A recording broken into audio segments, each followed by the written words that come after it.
If you have ever read a story that ended with a collective gasp, you have likely encountered the influence of O. Henry. Born William Sidney Porter, this American writer is the undisputed master of the plot twist. I am O. Henry, born as William Sidney Porter. Today we are looking at one of his most famous short stories titled After 20 Years. It is a brief but powerful narrative that explores human destiny, the passage of time, and the conflict between friendship and duty. The story opens on a New York street shrouded in the atmosphere of a windy, rainy night.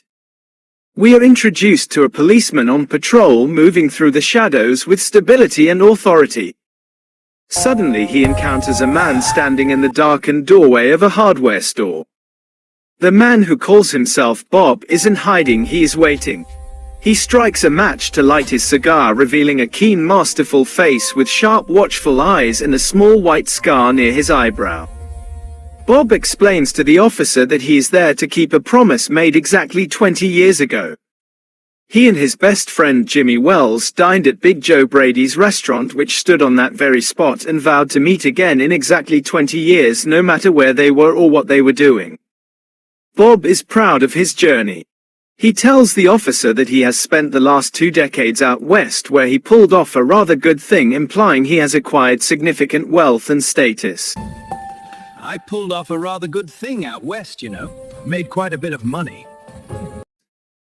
He assumes his friend Jimmy has likely stayed in New York, describing him as the truest, staunchest old chap in the world, though perhaps a plodder compared to Bob's ambition.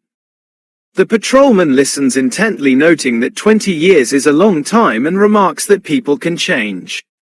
He then bids Bob good night and continues on his beat, leaving Bob to wait in the rain. 20 minutes later, a tall man in a long overcoat approaches. Jimmy, it's He you. greets Bob Evening, warmly, Bob. and Bob, Good to see relieved, you. grasps And his you. hand, believing this to be his old friend Jimmy. They walk arm in arm, chatting about the years gone by. But as they step under the bright lights of a drugstore, the story takes its famous turn.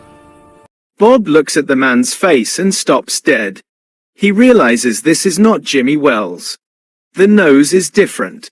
Bob snaps, saying that 20 years is a long time, but not long enough to change a Roman nose into a pug.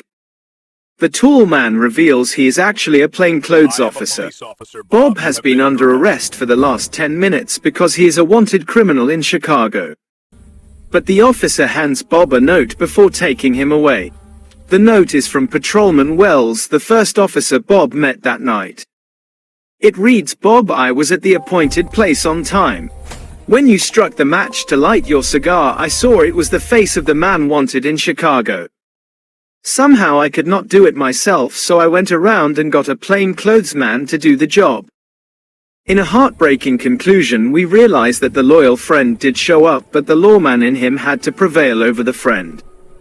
It is a quintessential O. Henry ending, a twist of fate driven by the unyielding nature of time and character.